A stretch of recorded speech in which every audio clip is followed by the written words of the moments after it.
Hello, my Teaserking family. How's everybody tonight? I'm doing fine, but I'm cold. Just a bunch of things going on today on YouTube.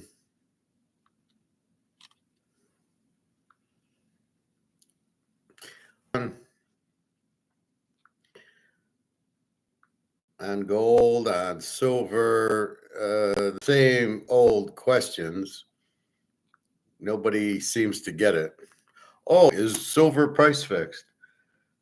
I was watching Mark McGuire or Alligator, and he does. Well, it's everybody's in stocks now, is what he said.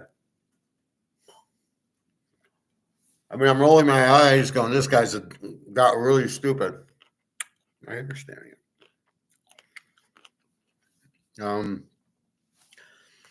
So I don't know what to think of Alligator. He sounds like he's getting stupider and stupider. We know it's price fixed. We know it's not free market. He's trying to make it sound like, well, it's people are in stocks and things.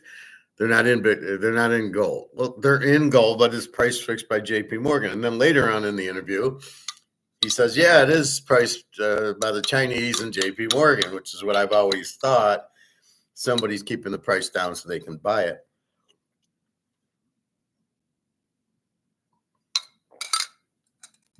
Which has been China. How we're letting China do that, I don't know, but I think part of it's to keep the price down so you're staying the dollar.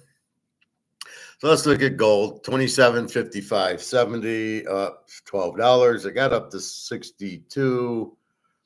So it's really not my, it was what, 46, it got to 62, down to 52, and then sitting in the 50s. I saw some 27.60s. Waiting to go. Very, very soon we should be 3,000. Silver 30.81, it's price fixed, so it's pointless to even talk about. Yeah, they're getting more and more people are buying it, the Russians, the Chinese, the Indians, but that's not going to make the price go up. The only thing that makes the price go up is derivatives. Why this is so fucking hard for Alligator to understand, and to keep saying it's not gold going up, it's the dollar going down, and Russia and China, they're not buying gold, they're getting out of the dollar. Okay, but what are they using when they get out of the dollar? Oh, they're buying gold. Sometimes the Alligator, like he's like a 5-year-old.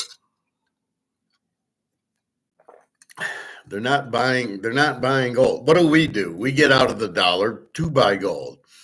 We get out of the dollar because it's worthless, and we buy gold because that's the only lifeboat out there.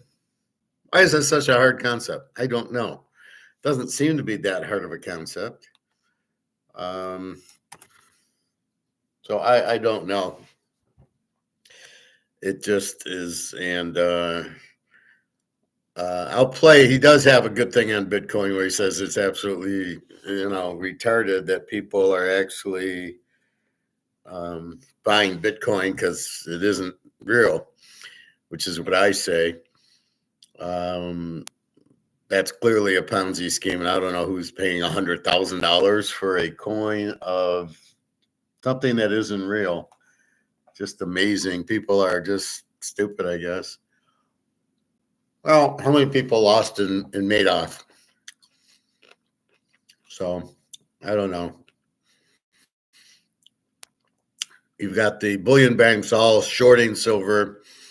So I don't know if they're all doing it for China or not. But I believe China wants to buy more until there isn't any left. And then the price will start going. And I think that's where we're at. That's what everybody's seeing, is that price. Is the supply going down? And then obviously once that happens, then they can't do Comex. They can't suppress the price anymore. But China wants the price suppressed to buy more, which we know. But I don't buy that totally because they have so much silver and Russia that they want the price to go up. Same thing with gold. They're at the point now. It's just about I got 60,000 tons. Do I give a fuck about another 5 or 6 tons? Or I'd like the price to be 10,000. And I don't think they can really control it much more anyway. But I don't know if it's all China. I know it's J.P. Morgan keeping the price down, but I think that's because of the derivatives that we know, not just because China wants the price lower to buy it. It's a lot of these banks are short. They bet the price to go down, and they're going to lose trillions of dollars. So, with that said, they have to excuse me. With that said, they have to then keep the price down. So the price is artificial; it's not real. That's why you see 3081, and that's where alligator doesn't get it. It's not gold going up; it's the dollar going down. The dollar can't go down anymore. It's lost 99% of its value. It's probably 100%. So, what are you saying? The dollar lost $12 of value today? It's such a stupid thing. And the other thing is when demand goes up for an item, the price goes up based on demand. So it's not all based on the dollar going down, and therefore, you can say that about everything. It takes now in theory, and they never call it inflation, they call it purchasing power. That's the inflation. You're inflating the money supply, which makes it worth less. So theoretically, it takes more dollars to buy the gold to a point, but then the gold would never go down because the inflation is never going down. It keeps going up and up and up because you keep printing. So therefore, gold should never go down, which is a hole in his theory. All right, we'll get back to economics. Let's go to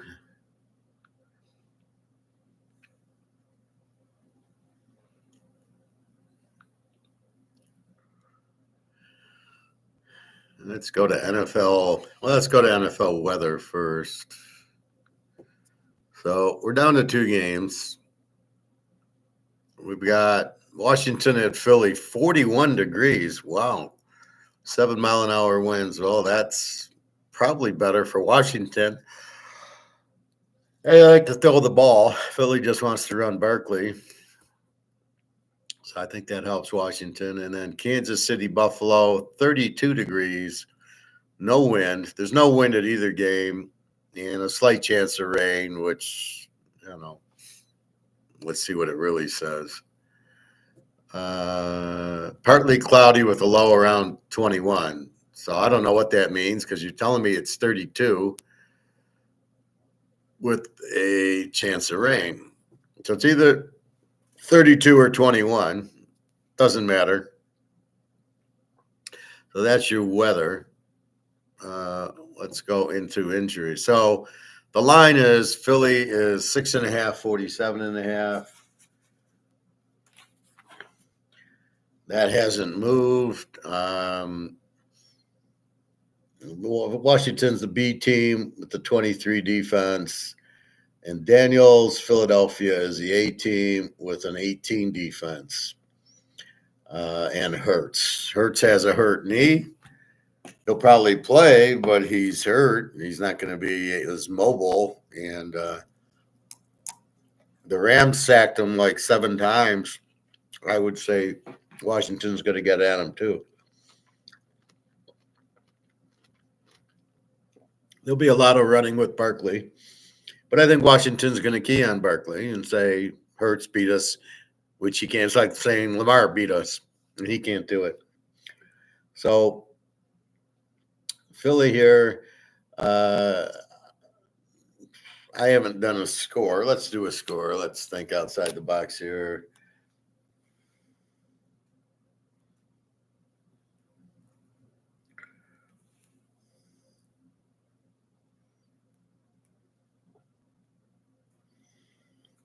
All right, so here's my scores.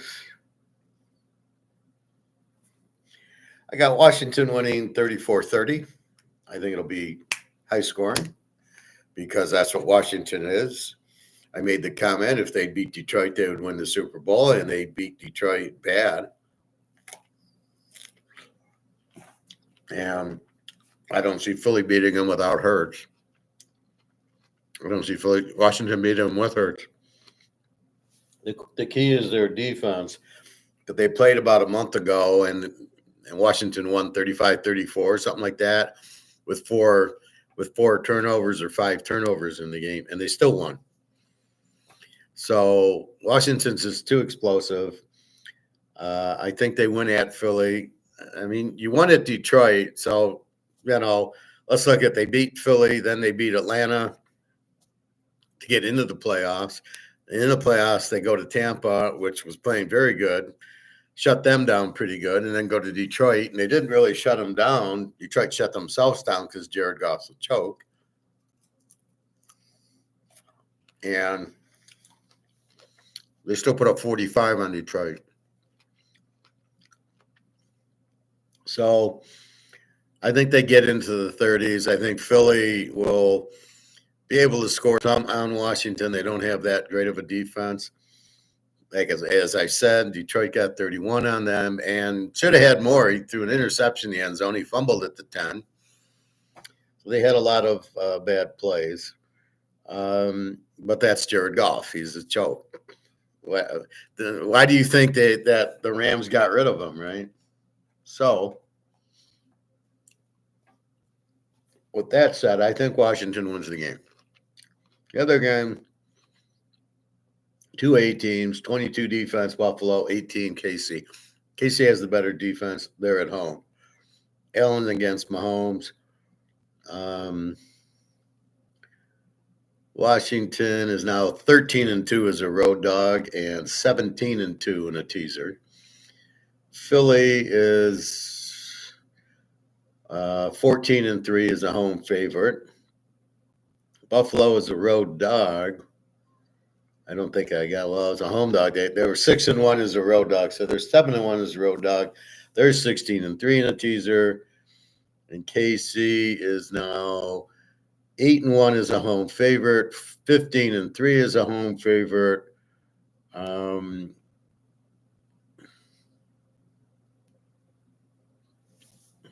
I'm not sure what they are in a teaser this year. It's probably like 14-4 or something like that. But the trends are hard in the playoffs because, as we saw from Denver being 16-1, they got killed. So they tend not to work. That's what I noticed. The team in the regular season will go 16-1 or 15-2. They get in the playoffs, they get killed. It becomes a matchup. It's all different because it's now you're playing very strong teams, and they tend to not. The trends tend to don't mean anything. So, with that said, I don't think Kansas City is going to stop Josh Allen.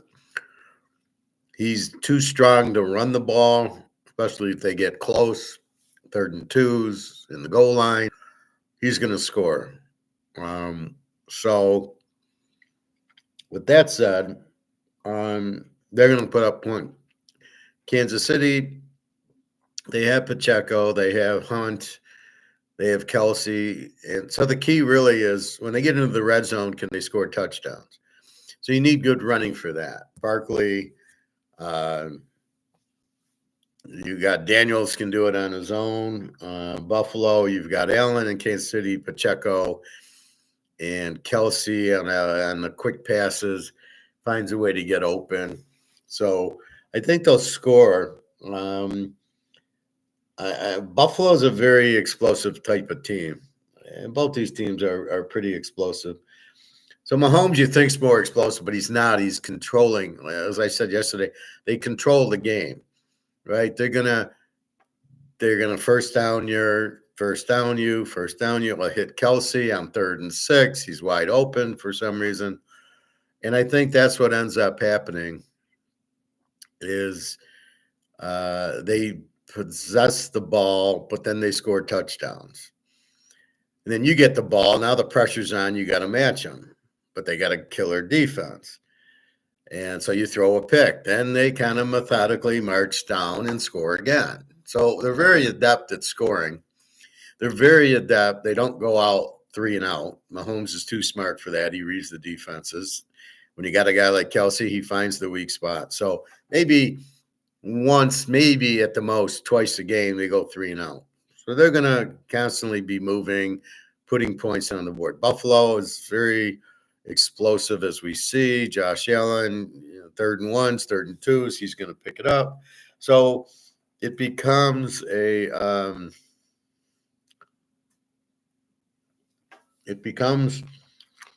really a close game. So I got KC winning 27-24, which is a 51. The over's 48, which we go down to 42. And that's where we're at with it. That's their line. KC is 1.5, 47.5 right now. Both games are 47.5, and yet doesn't make any sense. KC 1.5. What do you do with KC?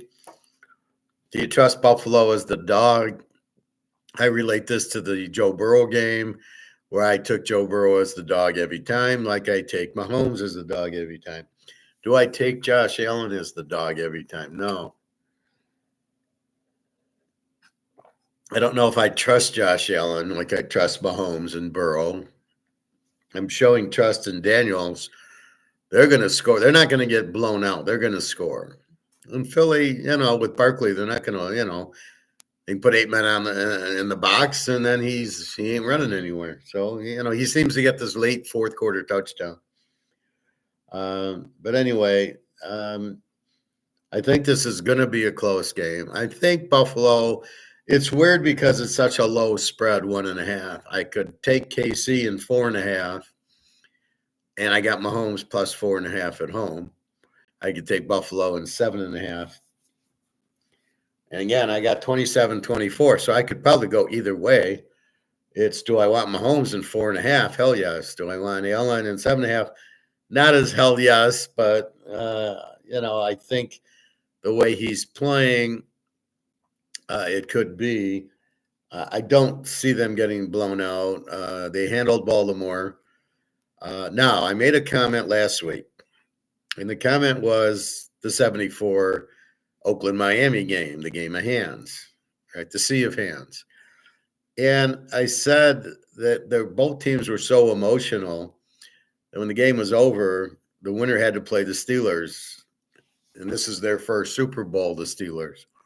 And I said, they lost the game. As soon as that game was over, they lost to the Steelers because they were flat.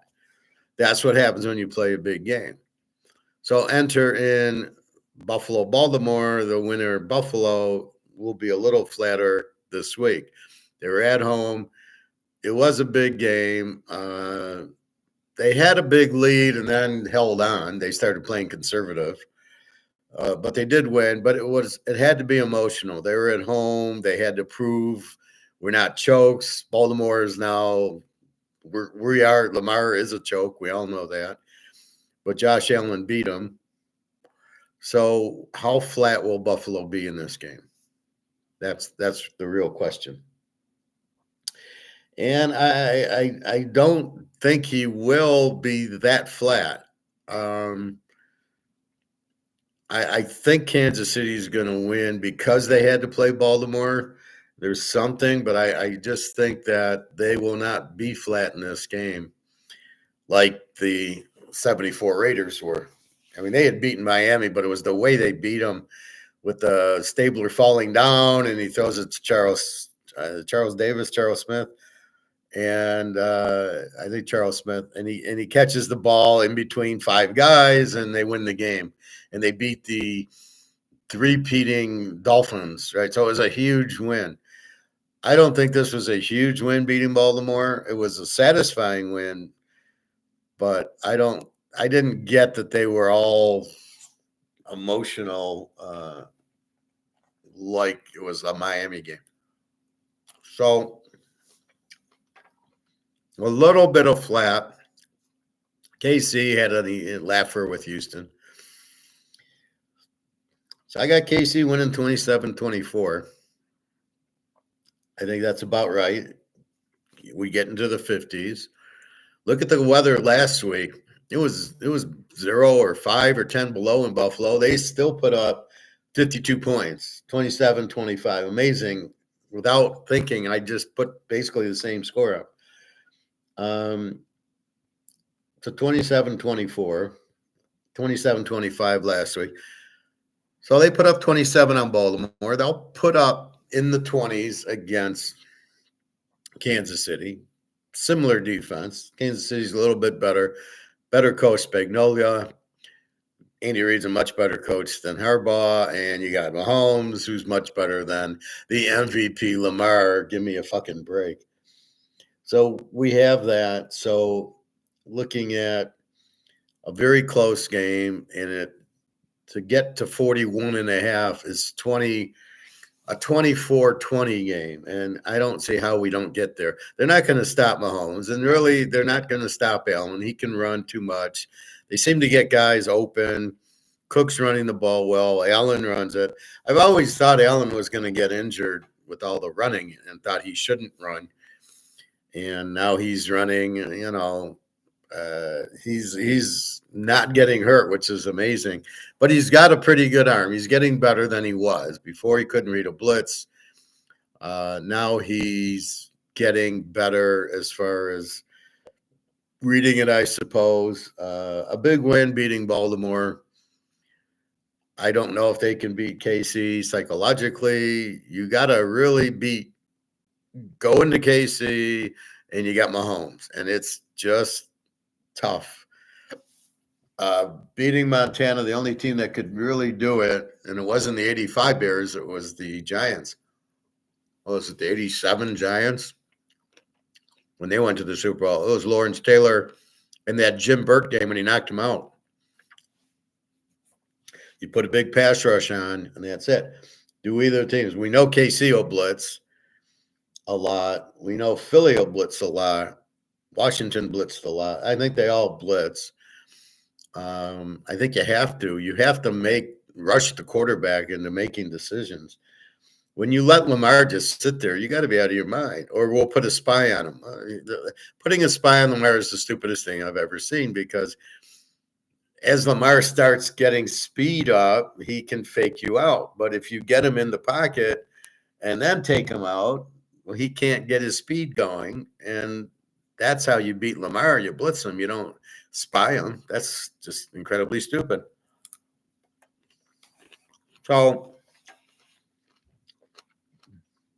I think both games are close. I think Washington wins. I think KC wins at home. I think it's Mahomes. Even if they're down a little late in the game, he will, as long as he can score a touchdown to beat you, he'll score a touchdown to beat you. So I don't think you can beat KC here, but I do think Washington can beat him. I think Daniels is so good that you really can't stop him. I mean, he made the Lions look like a joke. So you got decent weather. Like I said, you went into Detroit, which was like a college atmosphere. I don't know. These fans here are like they've never seen football. Michigan won the national title last year. They weren't this excited, which I thought was bullshit anyway. I thought Oregon or Georgia would have beat them. So what you have is he goes into a high school environment, and he shines. They just took the ball and ran it down their throat the whole game.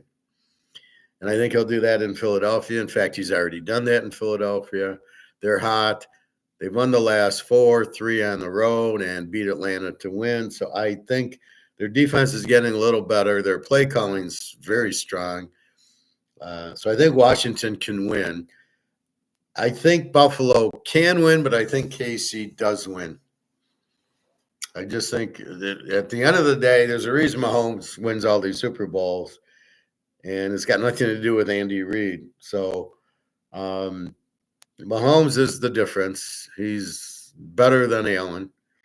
And I think Daniel and Hurts with the hurt knee. That's why I like Washington instead of the over in the game, because Hurts got he got bent back. He's in a lot of, he's not healthy. So he's going to go out there. Washington's going to blitz the shit out of him. He ain't going to be able to do anything. The Rams blitzed the shit out of him, and the Rams sacked him 7 times.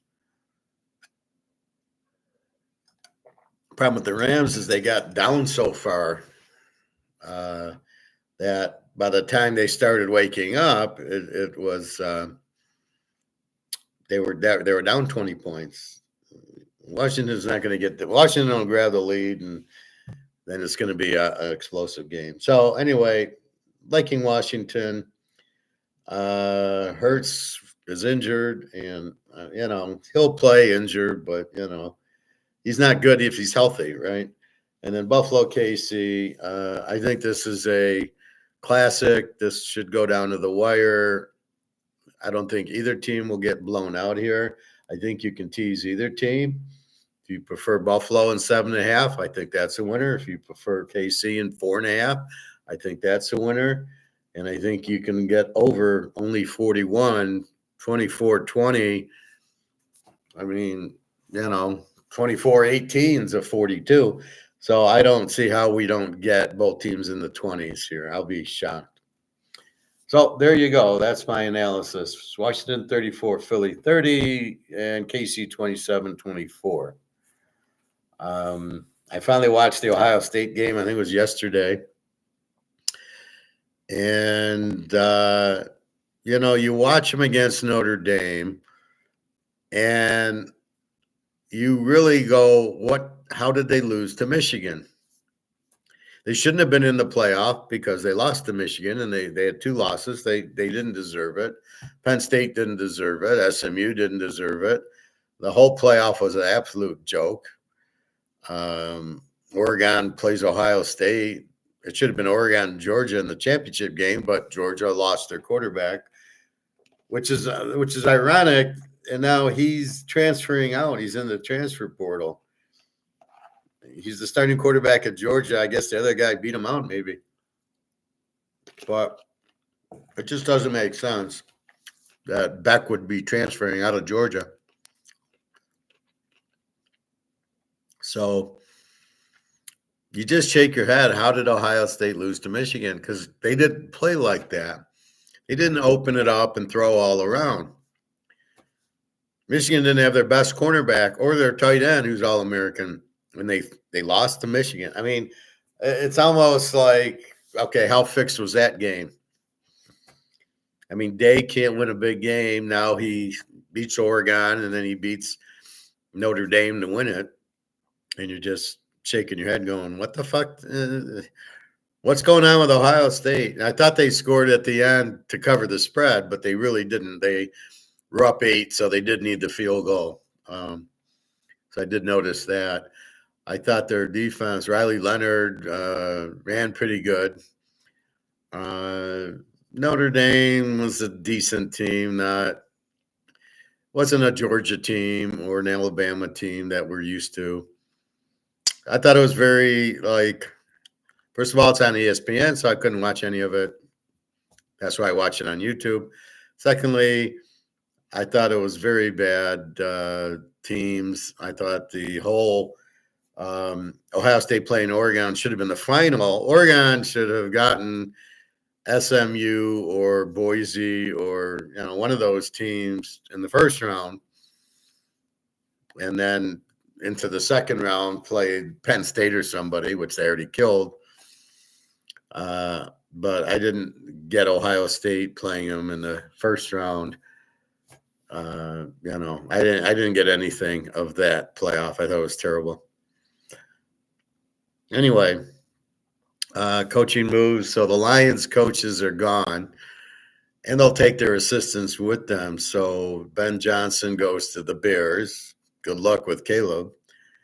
And then he brings, he'll bring an offensive coordinator from the Lions, probably Mark Brunell, who was the quarterback. Antron Randall L was there. So he'll bring a couple of those guys. I don't know who the Lions offensive coordinator, maybe it'll be Antron Randall L or Brunell, maybe whoever stays will be the offensive coordinator. They'll want continuity, right? and then losing their defensive coordinator. He should have been fired anyway last year. They had a 32 defense with Hutchinson. And I thought he should have been fired for that. This year, you can blame the injuries, but at the end, they still gave up 30 points a game.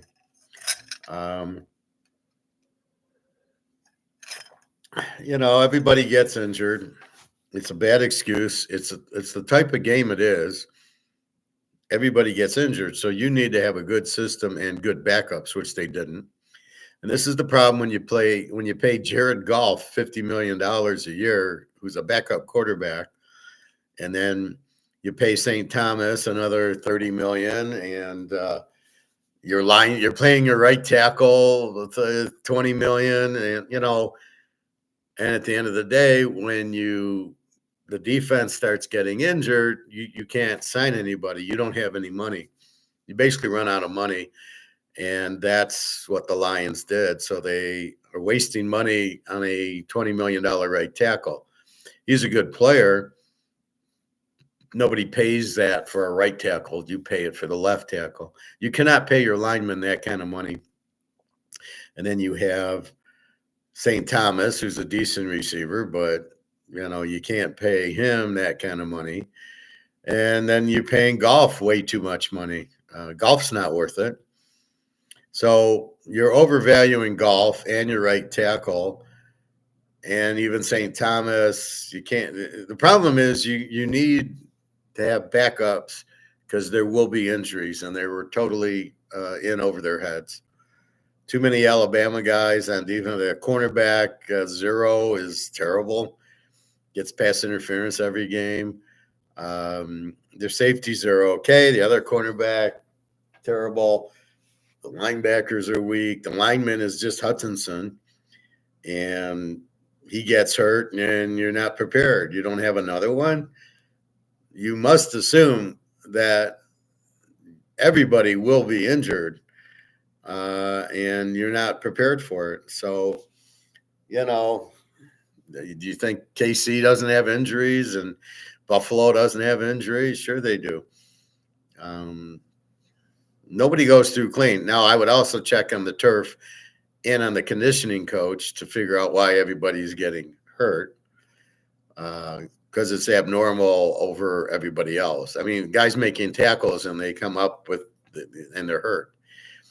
So I think Detroit takes if they sign a Brunell or Antron Randall as their offensive coordinator to keep consistency, because that's what Goff likes, that will help. But they'll find out Goff really isn't that good. And that's the problem. You paid him $50 million for a backup quarterback. There's a reason the Rams let him go, right? And that's the problem. You think he's good, but every time there's a big game, he's not good. 4 interceptions and a fumble, but 3 interceptions and a fumble. And then you're running your wide receiver who's not a quarterback, who couldn't read the coverage, throws it and gets an interception. What kind of fucking play was that? I get the reverse, but it's not as risky. It's a handoff, and the guy's going around and maybe he gets 5 yards, maybe he goes for a touchdown. You're not turning the ball over. But that play I thought was extremely stupid because you didn't have the receivers out. One receiver gave it to the other receiver. The running back goes out, and they're all over it. The Sensorall is all over the ball, and he easily intercepts it. So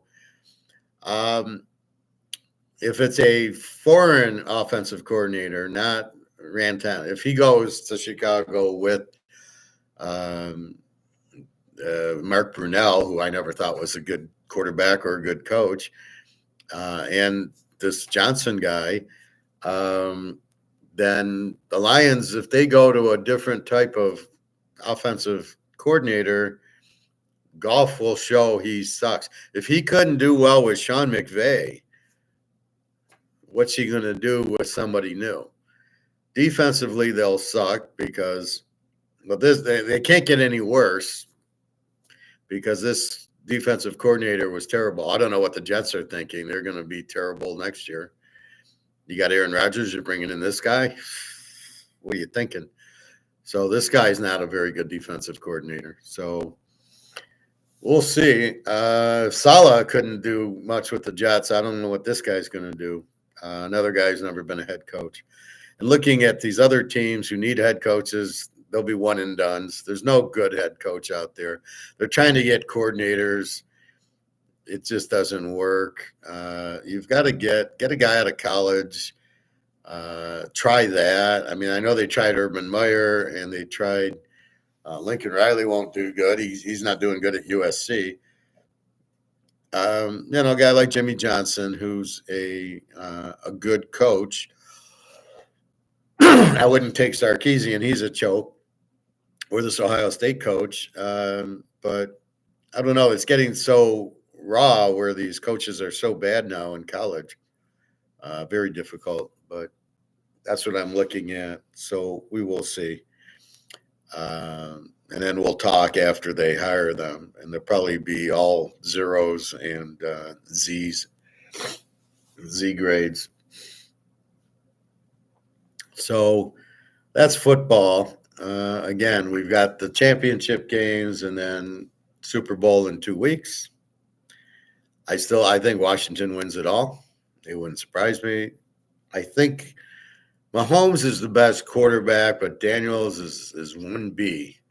When you're making a list of the top 5, it's Burrows, it's Daniels, it's Mahomes and Burrow and Daniels and Penix. And probably Aaron Rodgers, I guess, just because he's so good. That would be my guess for the top 5. Maybe you can throw Josh Allen in there, not Lamar. I love when these guys try to throw Lamar in there. For what? He's the MVP. Why? He doesn't win any big games.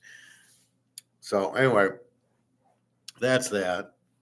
All right, let's go to some economics.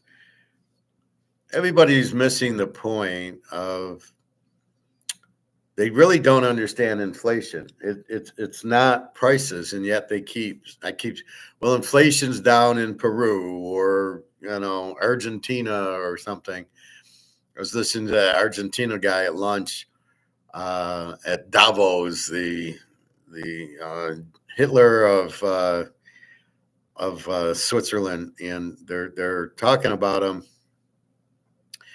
And he says he's a liberal libertarian. What does that mean? Are you a libertarian or are you a liberal? There's no such thing as a liberal libertarian. A libertarian means little government, gold standard, free markets, free trade, low taxes. That's a libertarian. Everything when I read you here, the top 5 things of the government and how to have a good government and all that, which I think I was just at that page. Free trade, gold standard, low government spending, reduce taxes, and derelegate. That is what a country needs. That's what a libertarian does. Not a conservative, but a libertarian, right? I like small government because I don't think it does anything and it's very expensive. And where do you get the money? Taxes. I don't believe in taxes. Maybe a sales tax, because then if you're rich and you buy a boat, you pay a sales tax. And if you're poor and you don't buy a boat, you don't pay much in sales tax. I think you should keep the money you make when you go to work. If you get $10 an hour and you work 40 hours, it's $400. You should keep all $400. Why does the government stick their hand out and say, hey, I need, give me 20% of that? What the fuck is that? Because you don't give me service for it. There's nothing you give me that, I'm indirectly paying for. So I don't want to do that. Let me keep my money. I lose basically $450 a week that I have to pay in tax. A week that I have to pay in tax. It's a joke.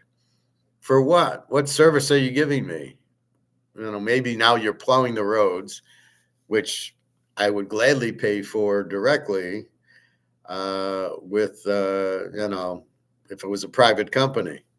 Okay, you're gonna do the roads, I'll pay you. All right. So I don't agree with that. I believe you need a gold standard. So people aren't understanding inflation. It's mind-boggling because they'll sit there and they'll say inflation's coming down. It's impossible. It's an impossibility. Raising interest rates lowers prices, but that isn't inflation.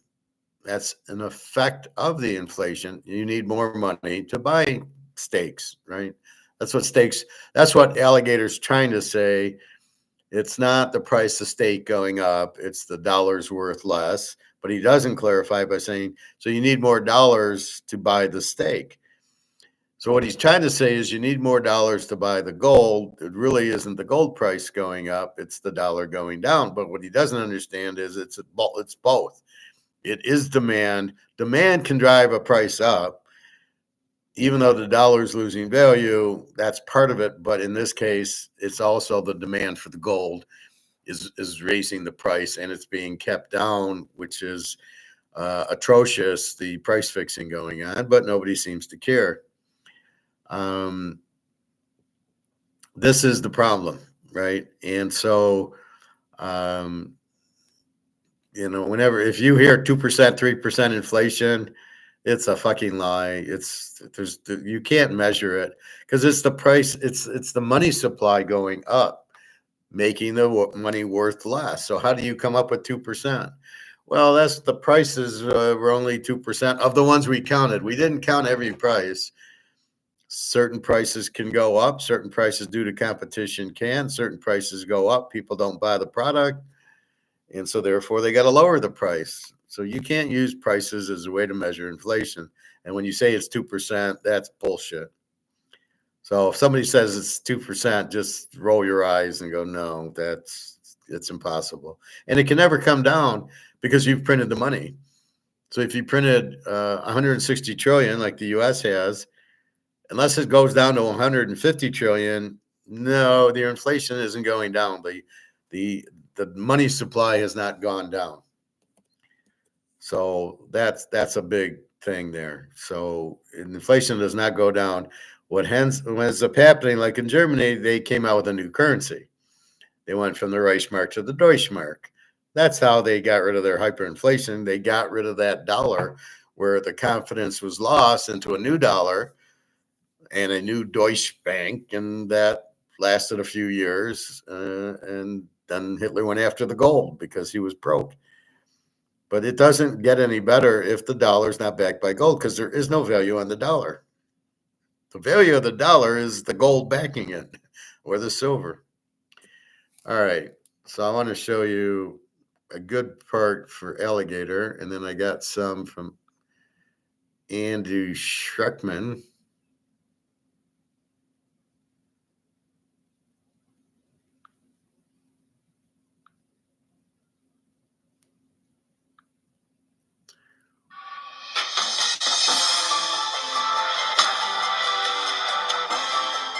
Make this one simple change when filling out your FAFSA to cut your EFC and SAI in half. As to where we are in this bubble, I think we're on the verge.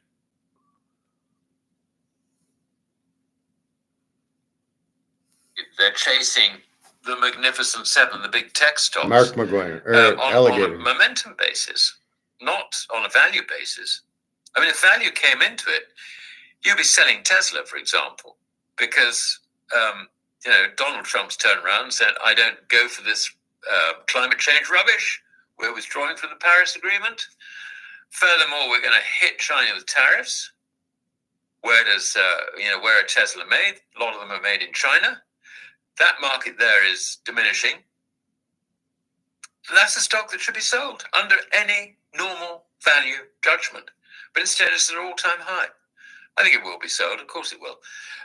But so you can see that's an evidence of a bubble. There's a bubble, if you like, in the equities. And certainly, given that bond yields have already risen, this means that the valuation basis for the equity market is now more stretched than it was in the dot-com bubble back in 2000. I mean, that's quite something when you think that the behavior of people in that dot-com bubble was absolutely extreme. So That's one aspect. Another aspect is the cryptocurrency phenomenon. I mean, Bitcoin. They're going up forever. What are you buying? You're buying some digits. I mean, we had you could buy these sort of I can't remember what they were called, but it was sort of electronic art.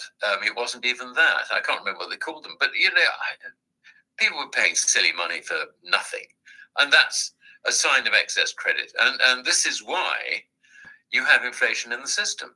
I mean, by inflation, what we mean actually is a decline in the purchasing power of currency, and that's going to continue. So as to where we are in this bubble, I think we're on the verge of it beginning to collapse. I mean, I think it's topping out. So you heard him say Bitcoin. So our friend who didn't like that I said don't buy Bitcoin and is crying because Bitcoin's at $100,000, it's a Ponzi scheme. So I'm trying to keep you out of it. I'm not in it.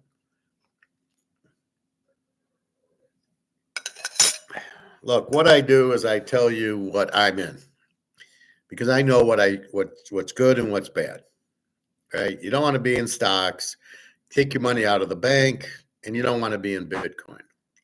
I give you Mickey Mantle and Tom Brady, and I give you Rolexes. Very limited assets. If you want to be in those, at least you have them. As he just said, what is Bitcoin? It's nothing.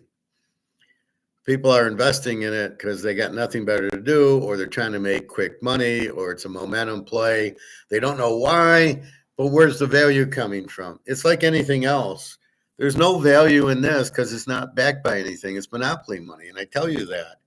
It's the same thing. What's Bitcoin? It's worse than monopoly money. You don't even have it, and people yet are jumping in and crying that, oh, I talked them out of it, and that. Yeah, so if you listen to me and you didn't get into Bitcoin, you're in gold. You've made at least $1,000 because it was back to 1,700. It's 2,700, ready to go to 3,000 very soon. Notice Trump hasn't done anything with Bitcoin. He said it to get elected, but he hasn't done anything. All these executive orders. I love when he does it and then he shows that he signed it. It's like, yeah, okay, we don't really give a fuck. So there's another example of Bitcoin. It's worthless. Why do, put it this way. Okay, I have gold, and I don't even think about Amazon or Apple or Tesla or Bitcoin, that the value of it, because I know they're not real and it's not going to hold the value. As Alligator said, the value of Tesla is nowhere near what the stock price is. It's much lower. The value of Bitcoin is zero because it's not real. So because somebody's stupid enough to, Michael Saylor put it at 100 grand, so you think it's worth 100 grand. It's not. What is it? It's not worth anything. Because he's stupid enough to buy it. Look, if I thought Bitcoin was something that we should own, I would say it. I would go buy it. And then when I'd go to the store and I'd say, look, I got a Bitcoin. I don't think it's worth it. I don't think it's real. It's not backed by anything. Trust me. So that's my point with it. It's not really worth anything. And that's the point of it. So anyway, I apologize for kind of switching around times. Monday I was off, so I came on early. And then yesterday I didn't come on until 9. Today I'm on at 7:30-ish. So, I know people are busy. So that's the beauty of it. If you can make it live, great. If you can't, you still watch it. I'm noticing my numbers are pretty stable. Occasionally I get a big boost if it's like my Super Bowl pick or these playoff picks or whatever. So I don't really worry about it because I used to just do videos, but once I discovered live, then I do live. Anyway, I would put you in Bitcoin if I thought it was real and we could make money at it. I'm here to make us money. right? So you must understand that's the concept. And therefore, if I thought Bitcoin was worth it, I do it. The fact it's up now and you could have bought it at 50,000, like you had 50,000 lying around, and now it's 100,000. I don't even care. I don't pay attention to it. All I pay attention to is gold and silver because that's real money. It's money you can hold that has a real value. And that's why we're in it. And then we're just waiting for that to go up. And we understand there's a little game with JP Morgan and the derivatives, keeping it down for the Chinese and the Russians. But that's about to end because there's 100 countries I just saw that want to join BRICS, but they're all going to need gold. And there's not enough gold for them to all get gold for their central banks. That's why we're buying gold. Because before, I remember telling the barbecue guy to buy the gold. I said it'll go up, and he said, "Well, why? It hasn't gone up in 50 years, even though it has. It was $35. Now it's $27.70. So yeah, it's gone up. Not as fast as these stocks and the Bitcoin, but that's bullshit. That's like Hansel and Gretel when there's the gingerbread house and the candy house, and they're eating it." And then here's the Wicked Witch throwing him in the oven. So you've got to realize it sounds too good to be true. It is. Just like Madoff, you're getting 15% return. It's too good to be true when everybody's getting 5%. How are you getting 15? Well, it's a Ponzi scheme. So is Bitcoin. So if I thought we could make money at it, you hear me tell you where we can make money and where we should stay away. We get off the Titanic, get out of the paper market because you're printing too much dollars and they don't have a value. And your problem is you can't measure it. On the Titanic, you see the boat sinking. The dollar, the only way you can see this 99% in the water is when you go to the grocery store or buying things and the price has gone up. That's how you know it's lost value. So when, a Coca-Cola is $2.95 for a 2-liter, there's a chance that, that dollar's losing value. So that's the point of it, and that's the problem with it. So again, I would put you into Bitcoin. So just because Bitcoin went up, it's not a good investment. Just like Madoff. Madoff was you're getting a good return. It was a Ponzi scheme.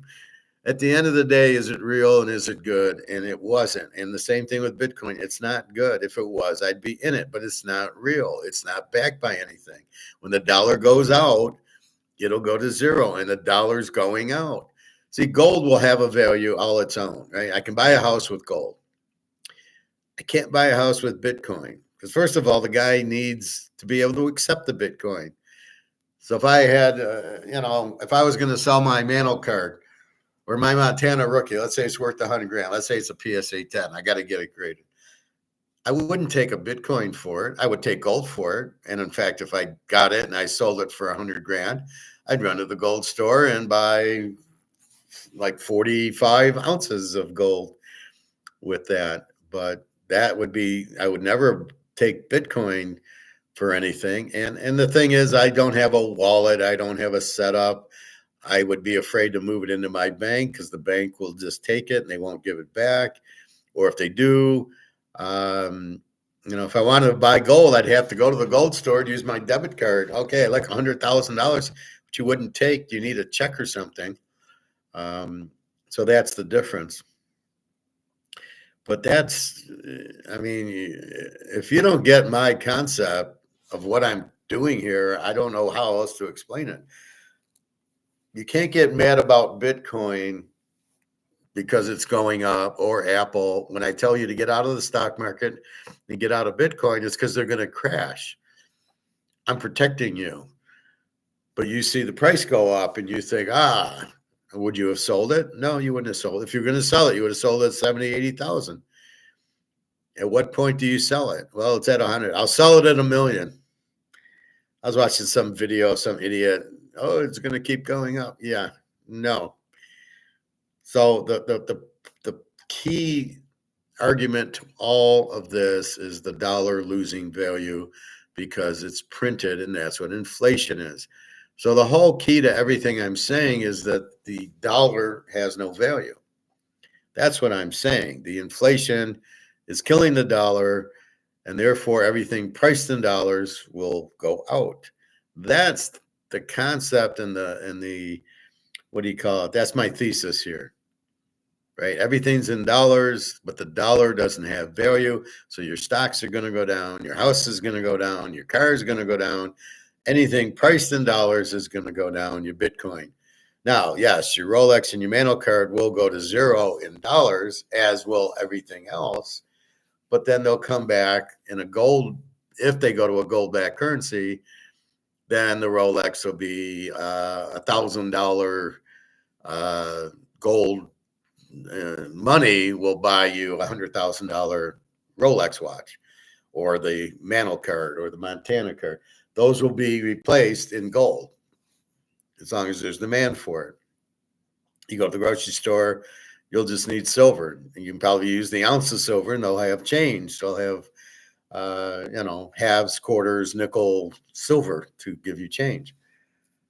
So that's what's coming, and that's what I understand, and that's what I'm trying to tell you. I don't watch Bitcoin at 100. I just, I shake my head because people are that stupid to buy it. And the same with the stocks. They're trying to give the image that we're successful. The U.S. is good, and that's what it's because it's run by Wall Street and bankers. They want more money in the stocks and into the real estate and into the banks. Put your money in the bank.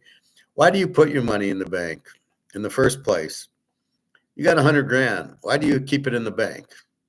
Well, one reason is safe, you think. Well, I don't have to worry about it. I can go to the bank and get my money anytime, which is not true. The second thing is, I get interest on it. I make money on it. I get 2% or 3% interest on my money, even though I have to pay tax on it. And even though the money is losing purchasing power, it's losing value because they keep printing it.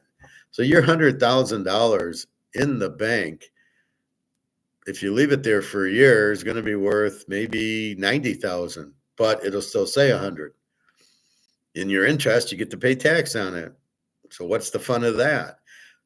Okay, it's safe from the standpoint you've got 100 grand in there if you can get it out. If it says you have 100 grand, but if the bank collapses because people aren't paying their commercial real estate or their house mortgages or their car loans, the bank goes out, the bank takes your money and says, thank you. And if the dollar doesn't go out first, so you got 100,000 in dollars and the dollar is losing value and goes out, what happens? You don't have anything in the bank. So these are a couple of principles that people really aren't getting. They're not understanding that you lose, your money can lose value simply based on them printing more. See, nobody understands the printing of it.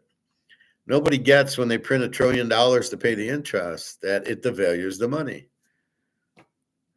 So a lot of what the government spends is more than the taxes taken. So in other words, it's like a bank. A bank gets in $1,000, really should only loan out 1,000, but they loan out 10,000 with the 1,000, which is totally ridiculous. And that's how the government is. If they get $100 in taxes, you can't spend $200. That's what the deficit is, which then makes the debt is the treasury bills that they're printing, and they want other people to buy it so they can spend. Well, what happens is nobody wants it. Just like us, I don't want dollars for gold. I only want dollars to get paid because that's how I pay my bills. And then whatever's left, I go buy gold and silver. Tomorrow I get paid. Tomorrow I go buy more gold and silver. I pay my bills first. I have a credit card due, and I got to give Darius some money, and then it's gold and silver. And but that's what you do. You must you must understand the money is just paper, not backed by anything, which is the critical part. If it's not backed by anything, it's not worth anything. So that's why I'm telling you Bitcoin's not worth anything. The stocks, I'm telling you, because they're going to crash, because it's not necessarily the US, but let's look at the rest of the world. You got 10 countries in Europe going broke: Germany, Italy, France, the UK, China, Japan, Hungary, Romania, Poland. These countries are all going broke if they haven't already. Germany's in trouble because their car market. So if you're going, brother, if something happens and you need money, what do? You sell your assets. So when I wasn't working, I was prepared to have to sell an ounce or two of gold. I didn't want to, but I was prepared. That's my asset, not stocks, not bonds, but the gold. Most people don't own gold because they don't understand it. So most people, what do? They will have money in stocks or annuities or any of these other asset classes. So people with money in stocks, and they lose their job, the economy gets worse, the inflation gets higher, they need money. What do? They sell their assets, which are going to be stocks mostly, maybe pull money out of the US bank, maybe sell their house that they have or a building or something that they've had money. The rich people have invested here for a safe haven until their own backyards are not safe. They'll start realizing, as all the central banks are doing, which is selling dollars to buy gold. Only alligator can confuse that. Well, they're really not buying gold. Yeah, they are buying gold. What the fuck are you talking about? Of course they're buying gold. They are selling. They're doing what I'm doing and what you're doing. We get paid. We take our dollars and we go. We Rumpelstiltskin it and we trade it for gold.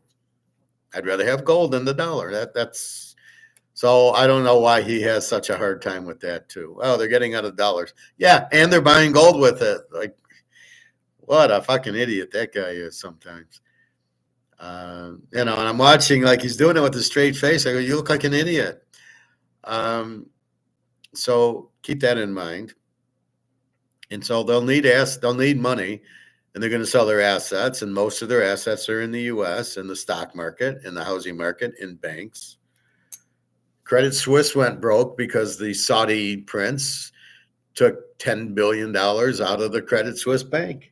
And of course, they didn't have it, and of course, they went bankrupt, or lost a lot of money, had to go bankrupt. So the thesis is we're doing all this because the dollar's losing value, and I want you out of dollar assets, right? I want you out of the stock market and out of the banks, because the banks, you have the 100 grand, and it's losing value rapidly. That's why we're out of the bank, because the money you have in there, you don't have in it. When you have $1 million, it's not worth $1 million anymore because you can't use it to buy what $1 million used to buy. So what you can buy, golf clubs are $200, are now $1,000, or tennis rackets, or tennis shoes, clothes, food, going on vacation. Everything's more expensive. Is really just a dollar losing value. So you don't want to leave your money in the bank. I'm trying to tell you to get your money out of the 401ks, pay your taxes, and then buy gold and silver with it. That's what you should be doing. You don't want to pay the tax. Well, guess what? Your money's not going to be worth anything. You wish you would have paid the tax. The way Trump's going, I don't know if he'll need to pay the tax, because if he's going to get rid of the IRS, then you won't owe anything. So we'll see how he does that. That would be great if he can do it. It would also be great if I can get my Social Security and he's not going to tax it. Then I can keep getting Social Security this year. Otherwise, I got to cancel it and just live off my paychecks, which I'm happy to do. So we will see. But just because Trump's there, nothing happened. They're still printing the dollars to nothing. He's still got a $36 trillion debt. He's not going to Bitcoin because it's not real. how can he go to it?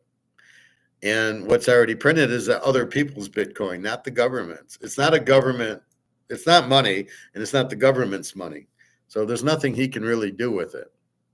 I'm going to buy $1 billion of Bitcoin. With what? You're going to print money to buy Bitcoin because you don't have any gold. I love when they try to make you think like we have gold in Fort Knox. There's nothing there. What are you talking about? So keep that in mind. Why do you have money in the bank? Why do you have money in the stocks? Because you want to make money, but the money's worthless. So the money you're making is worthless. I don't know. I don't understand people can't figure that out. Well, that's like the Wizard of Oz I showed you the other day, where follow the yellow brick road is what they're told, and that's the path they take, but it's not their decision. They just are doing what they're told. Follow the yellow brick road, follow the path, stay on the path. And so that's why you have money in the bank and the stock market, because you think that's what you need to do. And gold is a little foreign. You're not up on gold. It's not taught. I learned it in 1995. Well, that's 30 years ago. And that's when it was taught, and now it's not. So most people don't know what it is. The older people, I think my age, know, but most of the other people have no idea. And I'll go into Bitcoin because it's going. I'll make money in Bitcoin. But the money you're making is worthless. This is the point that people can't seem to get. They can't grasp that the money's worthless. And then I give you 20 examples: Rome and Germany and Spain and France and England and Venezuela and Zimbabwe and Argentina and Brazil. The money's worthless. That's what the inflation, the money goes worthless. So that's why their inflation goes up. But that's not even the way to measure it. But that shows you how much money has been printed and how worthless the money is. It won't buy you shit. So that's the whole idea behind it. So please understand that. So if I thought Bitcoin was a wise play, I would be in it and I would recommend it to you, but I don't. So when it goes up, again, I don't pay attention to it. I see it's at 100 grand, but I mean, you could do that with everything. Oh, I wish I would have bought the Michael Jordan rookie card when I started collecting cards in the 90s. Oh, why didn't I buy 100 Joe Montana rookies? Oh, why didn't I, bet Ohio State they won? Or why didn't I bet, you could go on and on and on. Oh, why didn't I bet this game or that game? Or, it's just the way it is. There's always opportunities to make money. But some are good and some are bad. I mean, could you have bet Washington to beat Detroit? No. They won. I bet the game over. So I won it that way. Oh, I wish I would have bet $1 million on it. I mean, that's the same thing you can say. There's always that, but there's always the ones that lose. How about if you were in OneCoin? It went bankrupt because it was not even real. There's more cryptocurrencies that go bankrupt. And the question is, why is Bitcoin the only one going up? Why the other digital cryptos, why are they not going up? Why are they not all 100,000? Ethereum, and there's a few others. They're all like $100, $500. Why aren't they all going up? Because they're all Ponzi schemes. Because there's no such thing as digital anything. It's just made up. So this is the point. So understand what I'm teaching. And then if you don't get it, you can ask me. But I don't get too many questions on that. I get more questions like Bobby going, well, how do I tell my daughter? My daughter says I can't spend gold at the grocery store. I mean, that's the question I get. How do I tell her? And because the dollar, I mean, it's the basic, the dollar's going out. And that's what you need to understand. The dollar's going out. So it'll be out soon. Meanwhile, gold and silver, gold's making its move. Hopefully it gets to 3,000 soon. It's getting 27 back to 2760. 27.80, I think, was the high. So when it breaks, we need it to break 28 and then move on to 29. The question is, how long do the bullion banks keep doing derivatives on gold? Silver, they'll keep doing it because they're going to get crushed if silver were to go to 40 an ounce, they'd all lose their ass. So they're trying to hold it down. I'm not sure how much is China wanting to buy. I'm sure that's a factor, but these banks are going to lose their ass. The derivatives are all betting that the price goes down and the price keeps going up. So I don't know how much longer. There's a lot of demand for silver, all these, solar panels and all this other stuff. But really, that's fractional. It's the money. I think it was Alligator going, well, the military needs it for the weapons. And, it's like, it's very small. That's not they're not keeping the price down for that. They're keeping the price down so China can buy it and Russia can buy, tons of it. But it's almost all bought, and it is money. And that, at the end of the day, is what silver is. Even if it's in the solar panels, it's money, and you'll see people breaking apart the solar. If silver hits $1,000 an ounce, which as I'm saying it will, they'll be going into the solar panels and taking the silver out of it.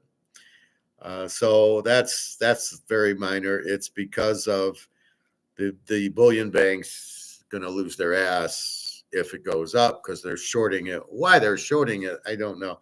Why are they so intent on keeping the price down? Even if it's China, tell them to fuck off. I mean, I don't see it. I was going to tell you a story. So I'm talking to one of my friends at the swim yesterday. We're out I'm at the bike, and she's doing, there was a guy giving her a problem, and she didn't like him or whatever. Maybe they liked him, they didn't like him. And she says to me, I said, well, what's going on with the guy? Well, I told him I wasn't interested, and he keeps wanting me to chase him instead of him. I want him to chase me, not me to chase him. And I just stoicked her, and I said, just tell him to fuck off. Just tell him you don't have time, you're not interested, and just move on to something more important in life than some guy bothering you, wanting you to ask him out or whatever was going on. I didn't get the whole picture, but just that she was very disappointed and very much wanting to, end it. And so I just, just tell them to fuck off and just move on. I mean, that's how the simple things in life are. And we do it with the dollar. Just get out of the dollar, buy your gold. Just stop the noise, just buy it. So that's what happened. But there was I talked about the lady at work where her financial plan, I didn't see her today. The financial planner told her to she got annuity. So she put her money in annuity, and she sold her silver. And I said, you made a huge mistake. You should be buying silver now. Well, it doesn't move. Well, it's about to. And now is not the time to be selling silver. It's the time to be buying silver. And I said, I would ask my financial planner about gold. And when he says not to buy it, I would fire him on the spot because he's not looking after your best interest. He's looking after his own. I have no skin in the game here, right? I'm just teaching. I don't get commission. I don't say, oh, go buy IBM or go buy Apple and give me a commission, or I'll tell you, but you got to pay me $100 and I'll give you no, I give it all just to help, right? And so the point is that you should be in gold and silver, and it will go up relatively soon. And you should be out of the market and out of the banks, because when they collapse, you're fucked. Now, well, Howard, how do you know they're going to collapse? Because they're printing the money to nothing. The money has no value when you print 160 trillion and you lost the petrodollar and you have a $36 trillion debt. I mean, this is the points.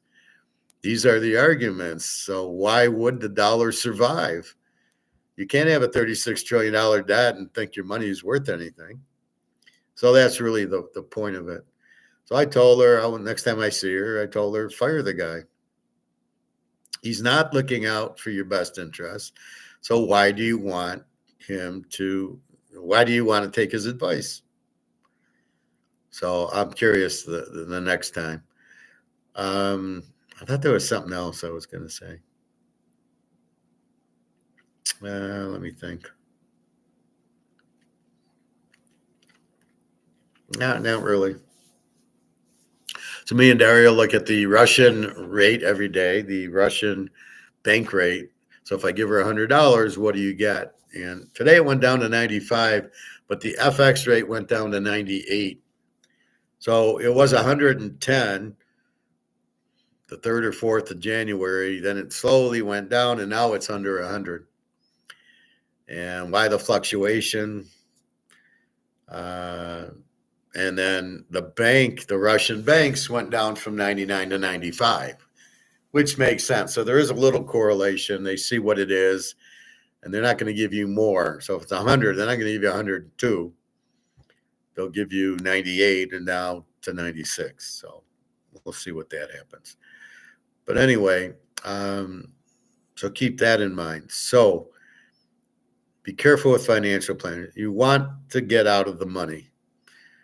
And you want to get out of all the money assets, like a Bitcoin, like a stock, like a bank, not to get out of the house. Things that will change when let's say we go to a gold-backed currency. Well, things that will keep their value. It's just the currency will change, like the Reichsmark to the Deutschmark. The Deutschmark came out, everything settled down for a while until it didn't, until it blew up.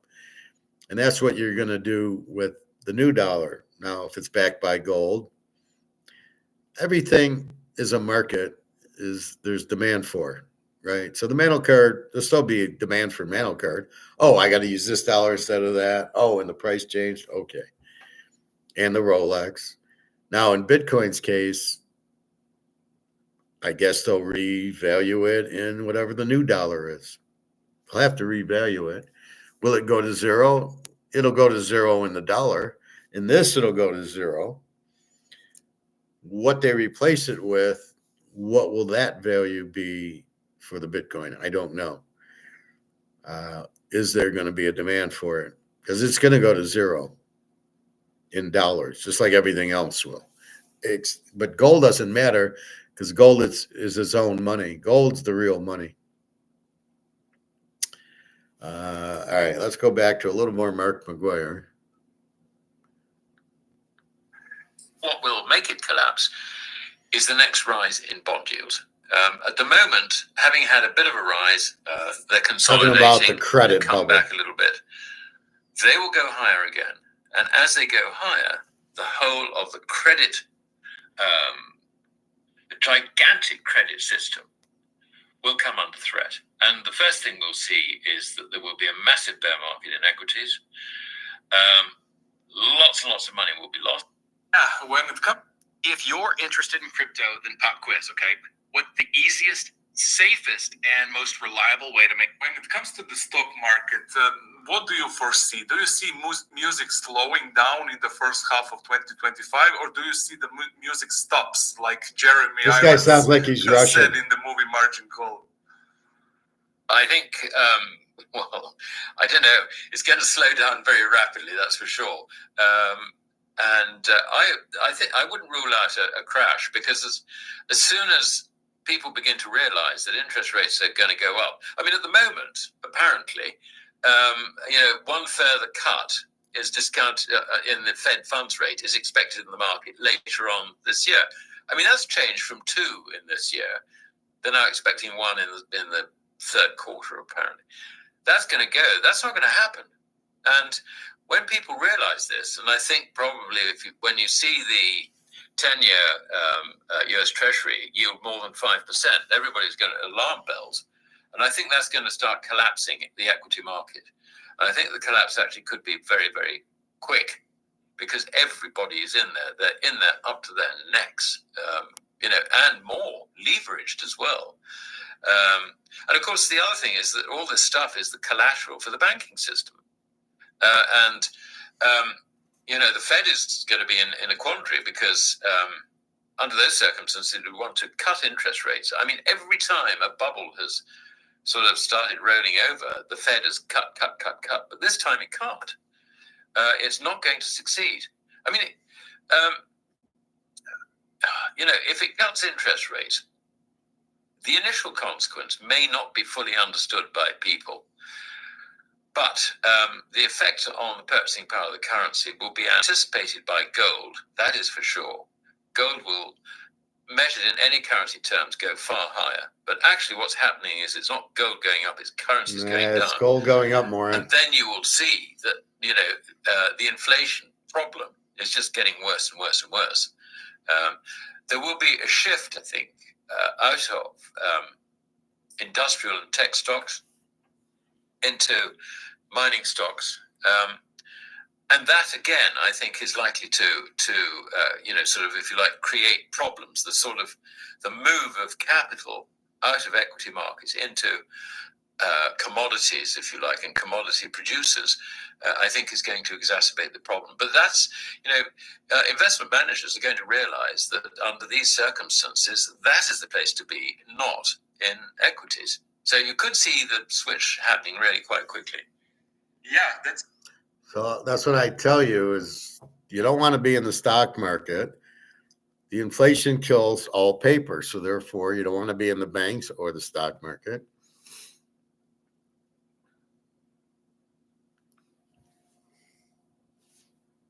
gold actually rallied more than 1% and hit 2-month high yesterday after the remarks on tariffs. How do you see gold performing in the short term? I mean, okay, let's see short term and mid term. Do you see central bank buying likely to remain the key to gold's 2025 performance? Yeah, I think the first thing to understand, and this is a point that actually the central banks understand, is that it's not going up. It's not gold going up. Its currency is going down. Gold going up. That's the first thing and it's a very, very important distinction. The Bank of China, for example, you think it's buying gold. No, the emphasis is that it's selling dollars and it's selling euros. And it's buying gold with other it, central you banks idiot. are doing the same thing. I mean, they're not necessarily saying that the whole thing is going to fall apart. What they're saying is that there is now a greater risk in paper currencies, so we need to adjust our reserves accordingly. And so that's what they've been doing. There is also... Why the fuck does he say they're not buying gold, they're selling dollars? When they sell their dollars, they buy gold with it. How does he not understand that correlation? They are buying gold. What a fucking idiot. Sometimes I can't take this guy. A political element in it, because they can see that Russia and China have accumulated large quantities of gold. If you're a member of the Shanghai Cooperation Organization or an affiliate or associate, dialogue partner, I think is the term as well, then, in various meetings, you will have discussed gold with, your opposite numbers. And I know pretty well, what the discussion is likely to be. It's likely to be, that the West, the dollar is toast over time. Anyway, we need to move away from the dollar because we don't want the American interference. So, that actually could be rather nasty for the dollar. So we need to have gold to protect our own currencies. So, the whole thing is there. And also, if you go back to the St. Petersburg International Financial Conference back in 22, this was after the West had stolen Russian. So again, it's the dollar going out. So the other country's going, well, I don't want to hold dollar. They're doing what I'm doing. I'm Rumpelstiltskin. It's like when I get dollars in, I go visit the gold store because that's what you don't want to be holding the dollar. This is silver. Want to buy your house? I can pay you cash for your house, no matter what condition it's in. Shut up. Yeah, agreed. What about silver? What will be the trigger for higher silver prices? Well, I think it's more the commodity story that you brought up just a moment ago. I mean, it's interesting. Silver in the past has always been roughly twice as volatile as gold. Yeah. We hang on to that sort of idea as silver bulls that gold. If gold breaks through this, 2,800 level, let's say, then I think silver will be shooting off, because I think there comes a point where people look at it and they say, gold's gone up, it's now going into new high ground, silver's been left behind, we got to buy silver. Yeah. So I think at that stage it rockets. It could be starting to rocket. But that doesn't cause the price to go up. Only the derivatives cause the price to go up, not me and you going to the store to buy it. I don't understand how he doesn't understand this. No, I mean, basically, it's kept pace with gold last year. I mean, they were both up about 25, 26% or something like that. If I look at the gold-silver ratio at the moment, it's just under 90. I mean, that's crazy, absolutely crazy. On the industrial side, I mean, it's not price as money. This is what that ratio is telling us. If it was price as money, it would be under 20. What is he talking about? It's held down by the derivatives by JP Morgan. What do you mean it's not priced as money? It can't be priced as money unless JP Morgan stops suppressing the price. What is wrong with this guy? This is where I'm really losing. That alligator has no fucking clue. Not priced as money. It's essentially an industrial commodity with, if you like, money sentiment in it. But it's been in deficit, according to the Silver Institute, for the last 4 years. So this is a commodity which the whole commodity whole commodity complex begins to move higher on the back of gold. I think silver will be leading the charge. Yeah, so what would be your message to the average man on the street? Buy gold, hold gold. So what would be your message to the average man on the street? Buy gold, hold silver. What else? Is it smart to hold the quick return to silver? Do you really believe that silver price is manipulated? And if yes, will we see an end to that thesis? Well, I think the silver price has for a long time been controlled.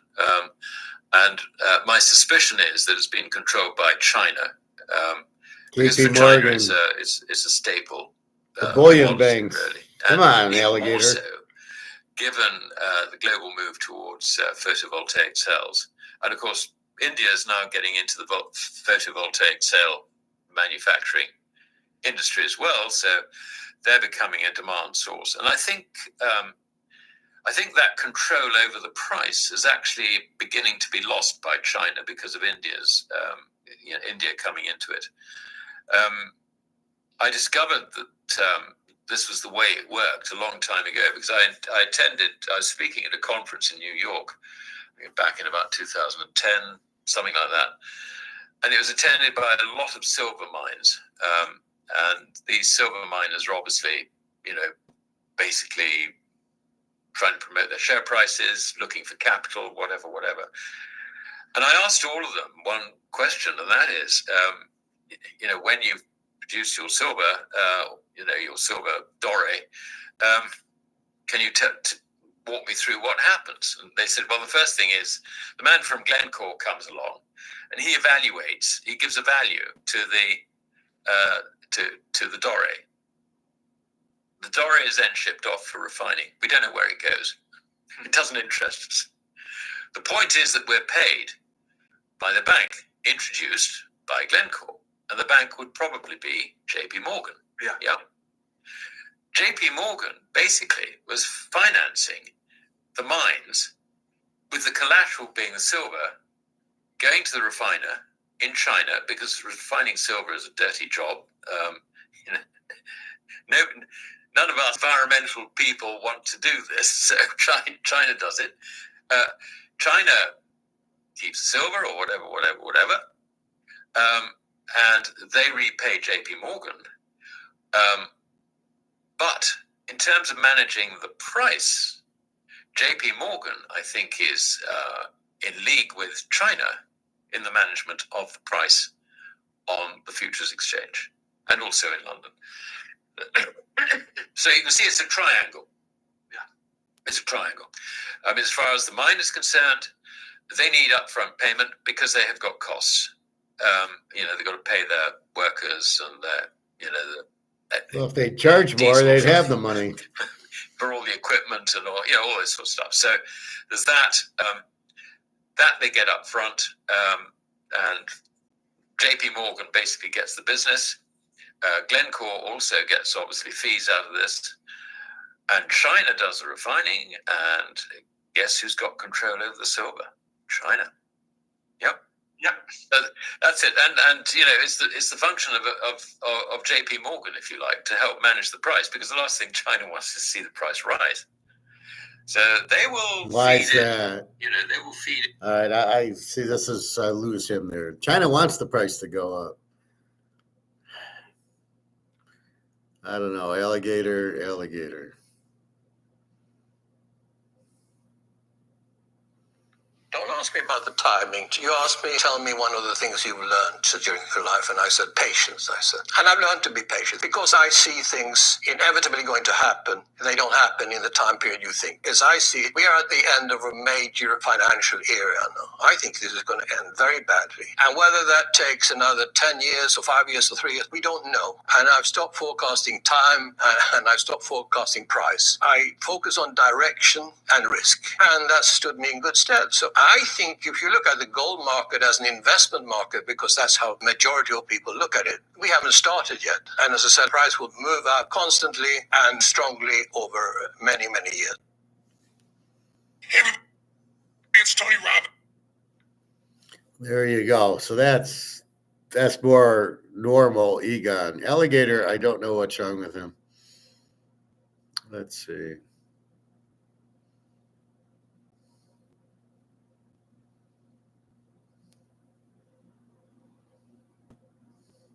Germany is gone. We know that. See that? But don't just ignore it going, well, that's not the U.S. No. They buy our goods, they buy our money, and they're gone. That's a big problem.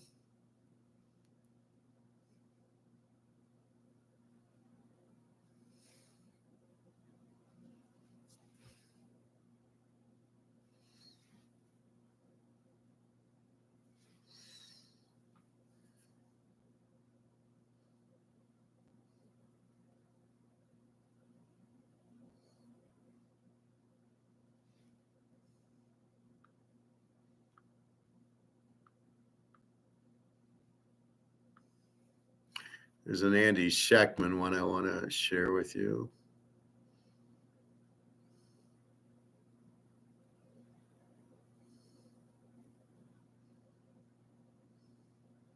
So you hear this guy, end of silver manipulation. So everybody knows silver is manipulated.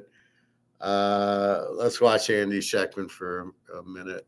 Gaining legitimacy, unlike Comex, where bars are rehypothecated, 15, 16, 1700% or more, sold over and over and over and over again, where if you stand for delivery, 1 out of 17 will be lucky to get delivery, if not much more than that. You look at Shanghai, in order to buy or trade a contract for silver, you have to buy a bar directly from one of the 6 or 7 approved refineries. They laser etch a number on the bar that is directly attributed to a certificate. It's transparency, it's authentic, and it provides, a confidence in a system where our Western rehypothecated opaque system does anything but that. See, these countries understand it's the Achilles heel. And they're slowly draining the exchanges rather than go in and buy everything up that they could and would end it just like that. They're playing the long game.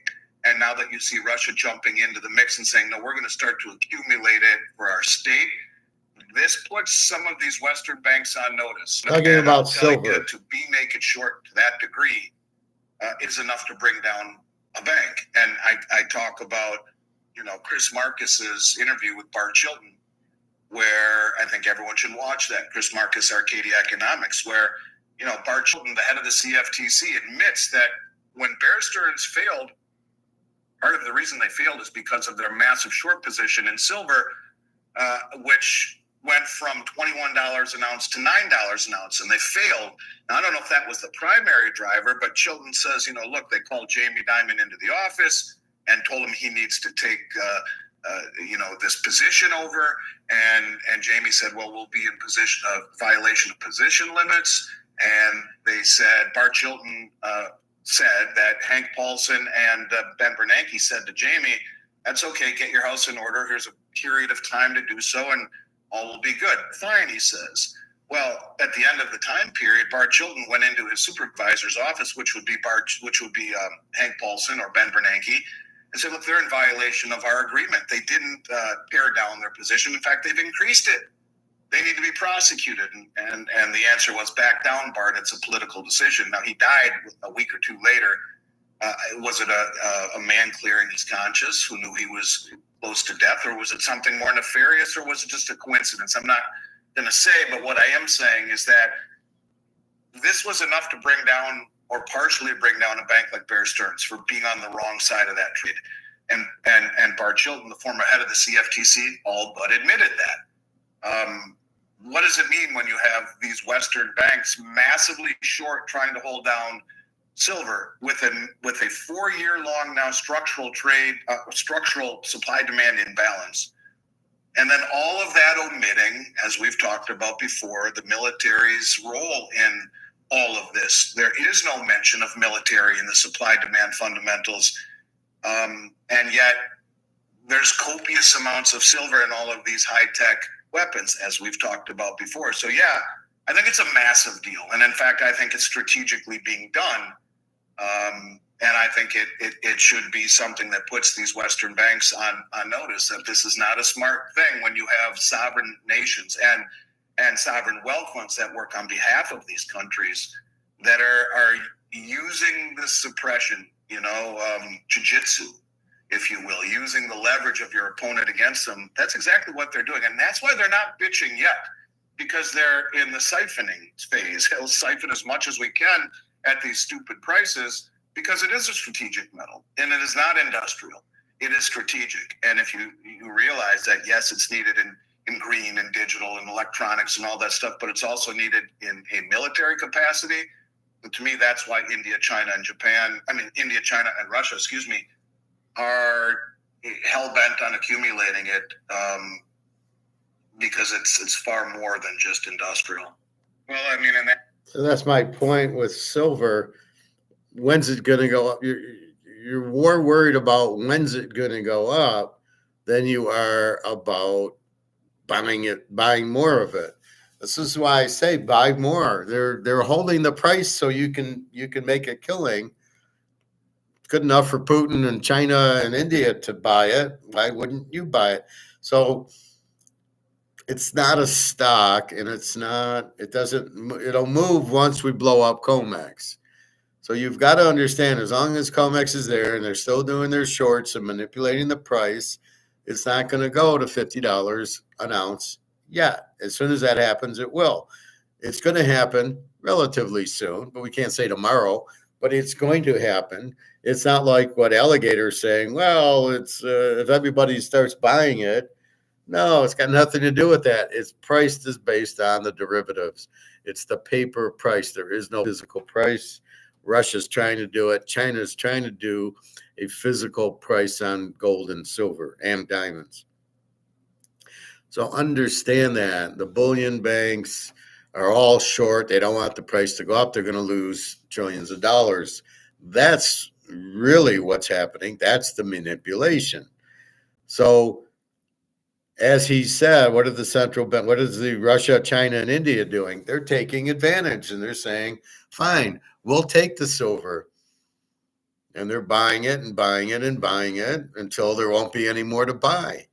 Then they're going to want a higher price. So right now they're going, this is great. We can buy it cheap, which is what they're doing, which is what we're doing, which is what I tell you to do, which is what I do. Gold and silver is very cheap. That's the point, because of this price fixing and the suppression, it's nowhere near where it should be. So if Alligator ever understood it's not gold going up, it's the dollar going down, well, but it's suppressed. And so what should the value of the dollar be, or the value of gold be, because the dollar has gone down 99%. That's why I bitch, because the dollar's gone down 99% and gold hasn't gone up 99%. It should be an inversion, right? That's what you're seeing at the grocery store now. You're seeing prices go up because the dollar's gone down, but it's not every, it's gradual. And that's what's happening with gold and silver. It's not, according to him, if it's the dollar down, then gold should be 20,000 an ounce and silver about 2,000 an ounce. If it's based on the dollar losing value, it's lost 99%. There's not much more for it to go down, and yet gold's nowhere near what its true value is, or silver. And that's why I get upset at Alligator. He sounds like an idiot. The dollar is losing value, so it takes more dollars to buy things. Got it. But you don't have a free market to tell you what the gold price and silver price should be. That is the problem. So anyway, keep that in mind.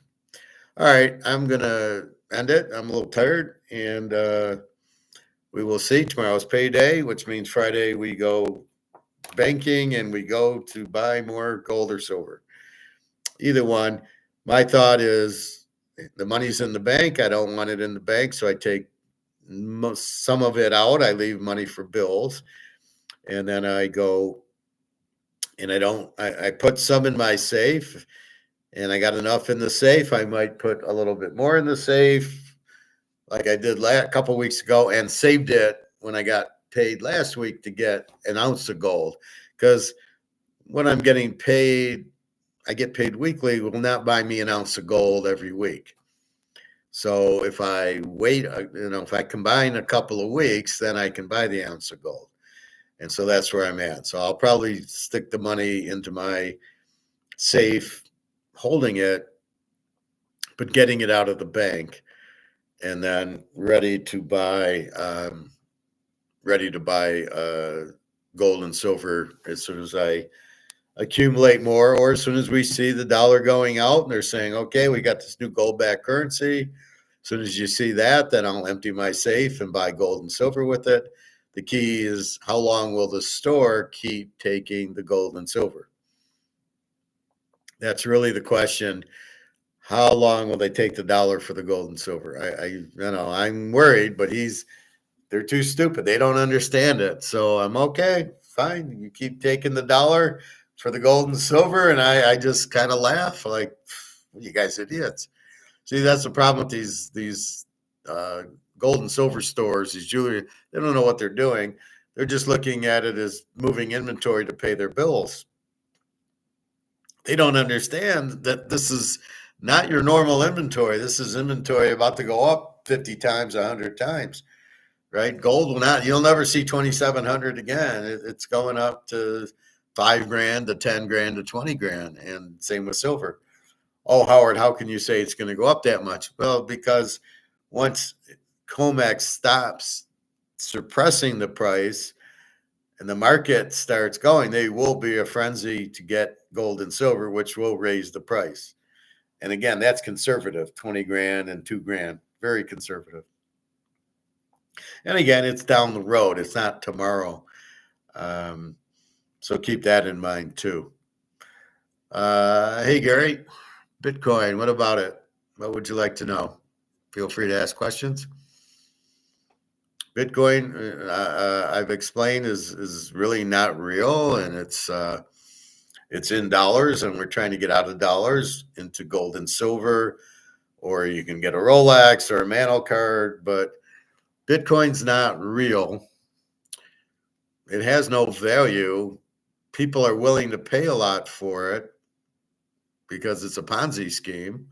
People paid for Madoff. They gave Madoff millions of dollars to get 15% a month, which he basically got from other people. So, in my point with Bitcoin, like I said, I'm trying to help you. I'm trying to keep you out of it because it's not real.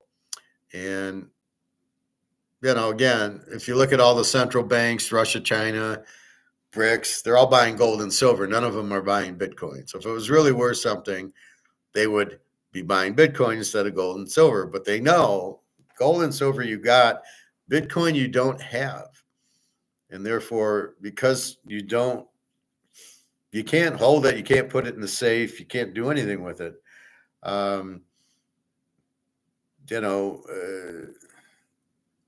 What can I tell you? I don't have it. I'm trying to tell you what I have and what you should have. You should be buying gold and silver because they're real and they can't be inflated. Bitcoin, we know nothing about. We don't even know if it's real. You don't actually hold the coin. You don't actually have the coin. It goes into some wallet. And I saw the guy at my Toyota dealer, and he shows me, I got 50,000 in Bitcoin. Okay, well, they could just as easily make it worth zero, and or try cashing it in, and then you got to take it to your bank and try to get it out of the bank. So just because something has a value, can you sell it? Can you get rid of it? So that's my point with Bitcoin. I just don't. If I thought it was something that we should buy, I'd be buying it, and I would tell you to buy it. So understand this is a class. Understand this is economics, and I'm looking at things rationally. I don't really look at the price. I don't look at Tesla stock or Amazon stock, and I don't worry that I don't own it. And I'm not going to run in and buy it because it's a bad investment. Stock market will crash because people will need connection, and last time it ended it anyway. So anyway, that's my point on Bitcoin. It's I'd be buying all this gold and silver instead of that. Gary, I don't know what your question was, this Bitcoin. So I think I've answered that. All right. Have a nice night, everybody. Take care.